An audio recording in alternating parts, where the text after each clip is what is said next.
అనేక సార్లు మనం హింసించిన వారిని మనం ఏం చేస్తూ ఉంటామంటే దానికి ప్రతిదానిగా మనం ఏం చేస్తూ ఉంటామంటే మనం కూడా వాళ్ళని హింసించడానికి ప్రయత్నం చేస్తాం. మన శత్రువులు ఎవరైతే ఉన్నారో వాళ్ళు ఏదైతే మనకి హాని చేశారో, మనకి ద్రోహం చేశారో, మనకి పూర్వంలో ఏదైతే ఇబ్బంది పెట్టారో అలాంటి వాళ్ళ కోసం మనం ఏం చేస్తూ ఉంటాం, వాళ్ళు ఎలాగైనా సరే వారికి ప్రతీకారం తీర్చుకోవాలి.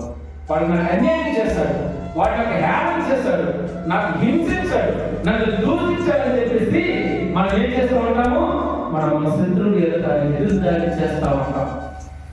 అయితే ప్రభు చెప్తా ఉన్నాడు, మీరు పరలోకంలో నుండి తండ్రి కుమారులు ఉండినట్లు అంటే దేవుడి కుమారులుగా మనం ఉండాలి అంటే దేవుడి బిడ్డలుగా ఈ భూమి మీద మనము పేరు ప్రత్యేకతలతో దేవుడికి ఇష్టకరంగా మనం ఈ భూమి మీద బ్రతకాలి, ఉండాలి, నడవాలి అంటే ముందుగా మనం చేయాల్సింది ఏంటంటే మన శత్రువులను మేము ప్రేమించాలి. మన శత్రువులను ప్రేమించి మన హింసించిన వారి కొరకు, మన హ్యాండ్ చేసిన వారి కొరకు, మన ఇబ్బంది పెట్టిన వారి కొరకు మనం ఏం చేయాలి, నిత్యము ప్రార్థన చేయాలి.